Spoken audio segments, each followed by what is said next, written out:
Welcome back to It Resolves, where we play a new deck every single day. Today's deck is Wet Gruul.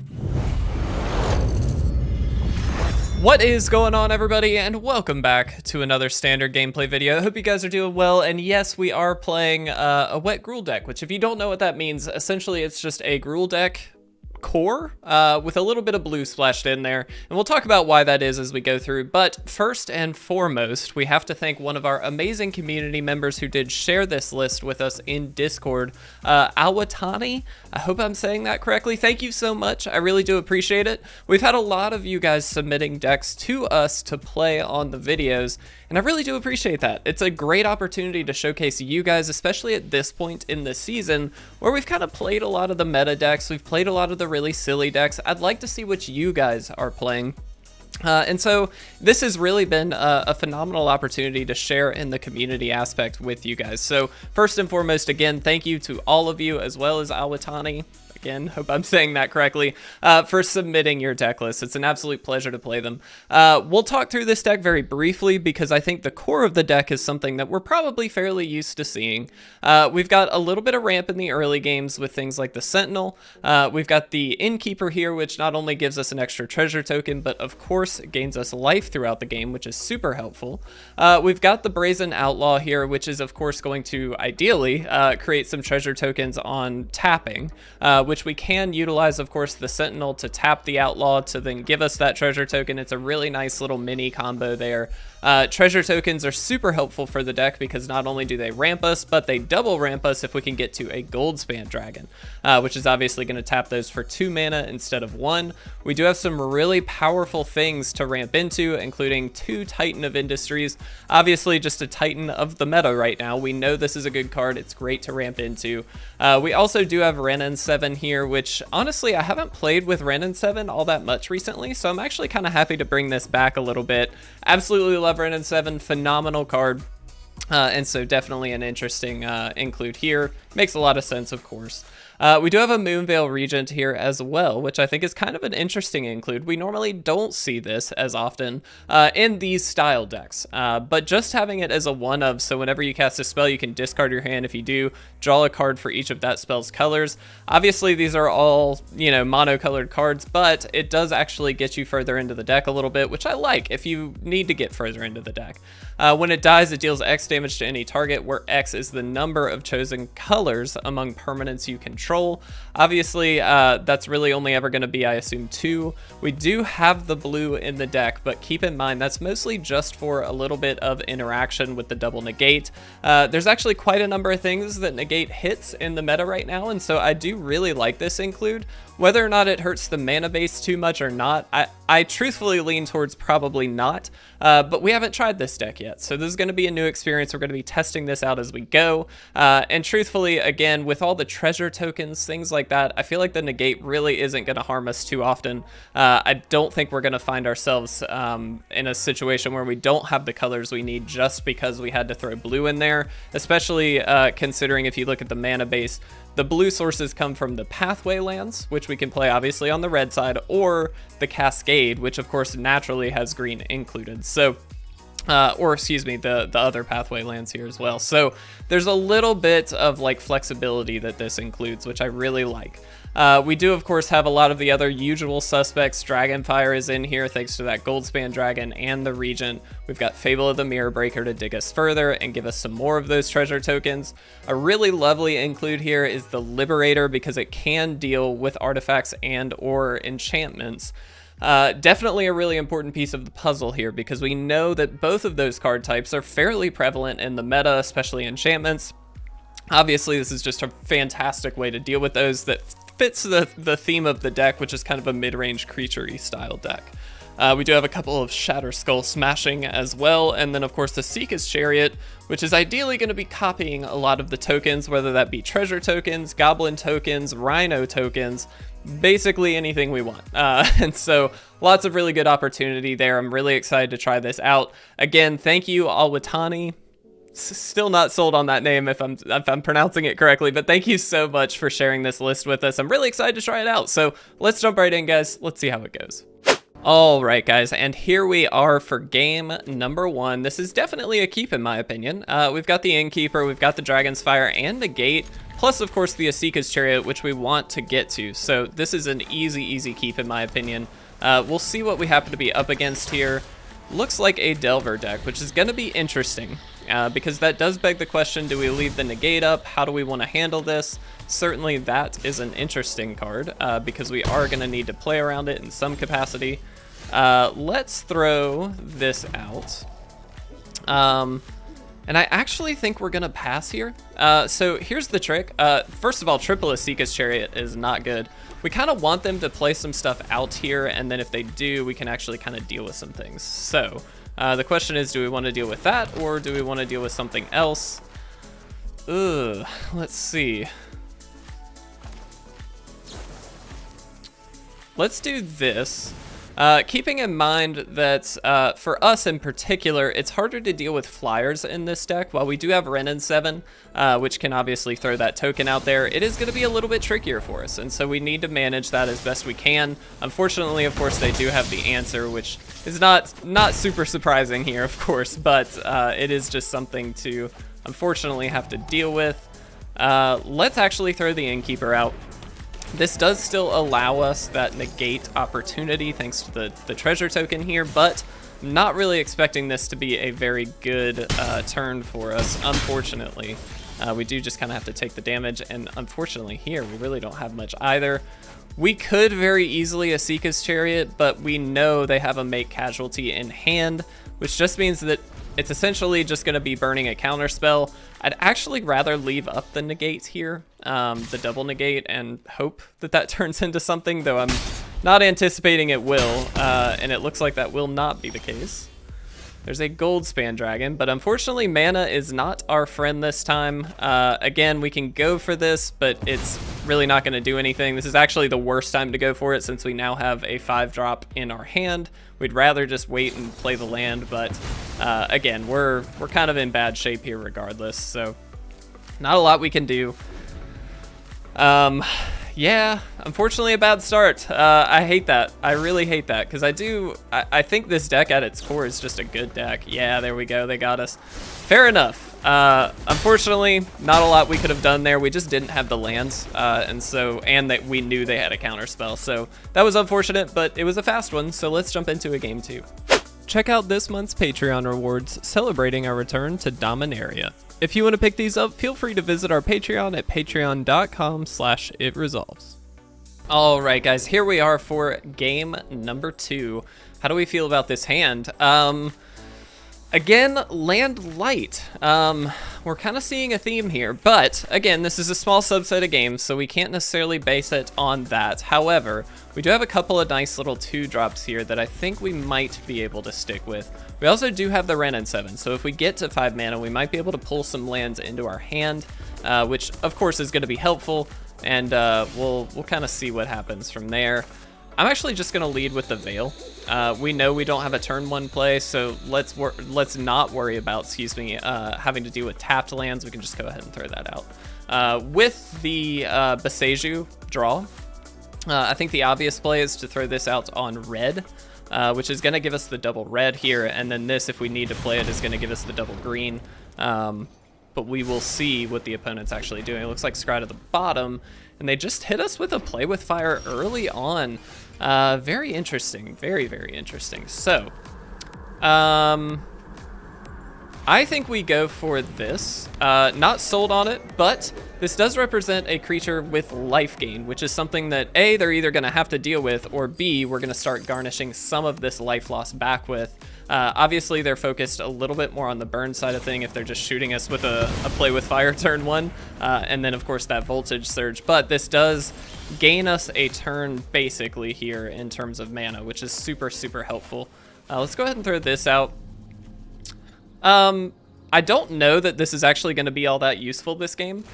Certainly it could be if they've got Fable of the Mirror Breaker, something to kill, but I'm going to go ahead and throw this out, and again, potentially just eat a burn spell, but we're kind of getting through some of these, which just means that they're not going to have quite as much to do when it comes to the Goldspan Dragon, maybe the Wrenn and Seven, things like that. So let's see what we can make happen here. All right, so I will go here. And the question becomes, what do we follow up with? Is it Goldspan or is it Wrenn and Seven? I'm actually going to go Goldspan. The reason being, we know Negate is relatively prevalent in the meta right now, and so I think I'd rather go this route to kind of force the issue. And if they don't have the Negate, we land the Goldspan, which obviously we get to. So that is very helpful. This also sets us up well for another, you know, turn 5 or 5 mana play on the upcoming turn, which I think is better. Again, it may not be, but it does give us that damage race going as well. There's the Arcane Bombardment.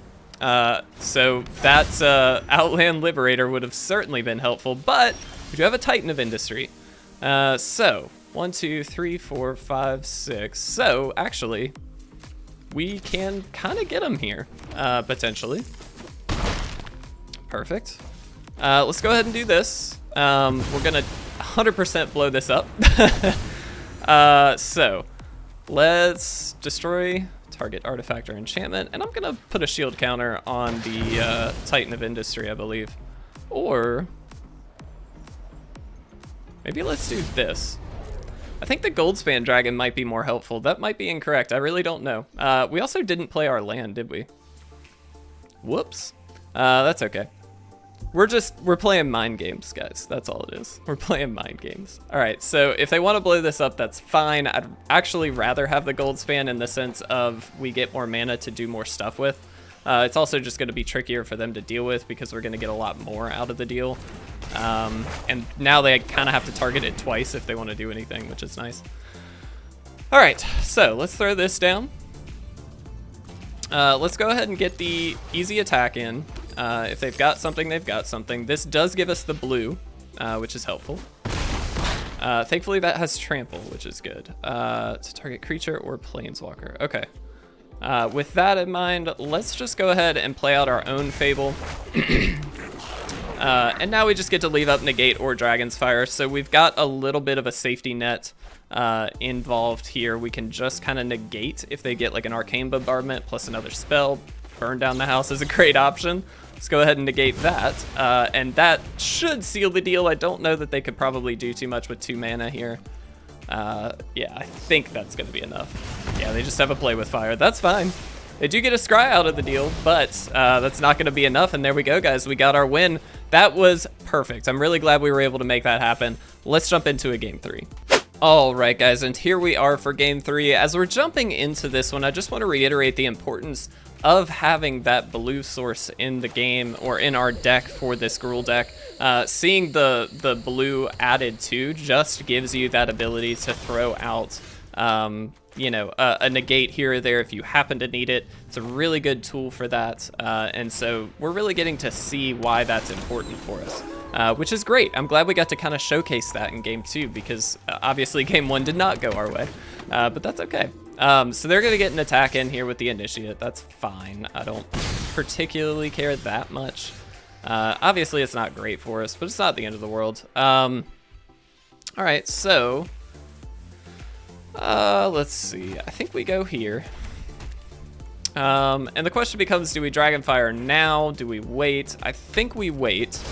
That flips this, which is super nice. And now we can kind of force the issue a little bit here. Perfect. So we will decline. Just go ahead and do this. I don't really need to show them the Goldspan Dragon, so let's not. Is kind of my thought process here. But now they, of course, don't have an easy attack in either, which is great. Let's go ahead and throw this down. Fantastic. I will go ahead and attack in here. We are going to be in a racing scenario for the most part, and so I'd much rather just go ahead and push through. Given that we know they've got the Angel Fire Ignition, chances of us blocking on this upcoming turn, assuming they have a land, pretty low. And so I'm not super worried about that. Sure. Don't love that, of course, but we'll see what we can do. We're not going to block. We're going to take the 4. It is only attacking creatures, which is definitely worth noting. Let's go ahead and do this. Yeah, let's go ahead and do this. Let's make sure we are throwing these down. And now we get to attack in with everything. and we get a copy of this. We also get that treasure token, which is phenomenal. So basically we just have to last this turn, and we should be able to kind of take the win. We do have a 2/2 that can block. We maybe shouldn't have attacked with the Trap Breaker. Could have very easily been a mistake on our end. However, we'll see what we can do. And we do get to just block here. And so we'll easily just throw that down. Totally fine. We're not dead, so that's good. Yep. They are up to 14 though, which is of course not good, but interesting. Okay. So let's see, 4, 5, 6, 7, 8, 9, 10, 11, 12, 13, 14. So we actually do just win. Is that correct? Am I right? Let's do that. Let's do this.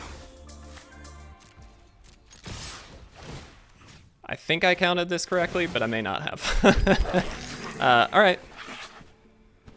Okay, yeah, so they can block. That's fine. I don't particularly care about that because we have the other Esika's Chariot here, which is going to give us enough to basically block down whatever we need to. All right. Cool. So we have to hope they don't have, like, what could they have that would be terrible for us?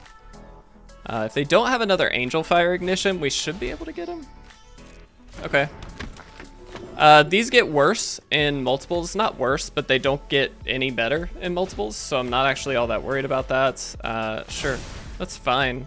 Easy block for us, and there we go. We got the win. I think we did the right thing. I know they obviously blocked, and so we didn't have lethal, quote unquote.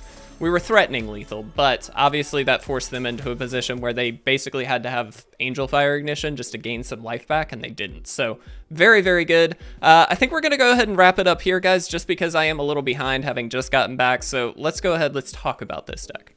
All right, guys. So first and foremost, I want to again thank am.alwatani. Hope I'm saying the name correctly, for submitting this deck. I do really enjoy this one. I think, you know, obviously at its core, it's a straightforward, relatively straightforward Gruul deck with a couple of tech pieces. I think you did a great job including the Liberator, indeed. That actually was very helpful. I think in general, it deals with things like Arcane Bombardment.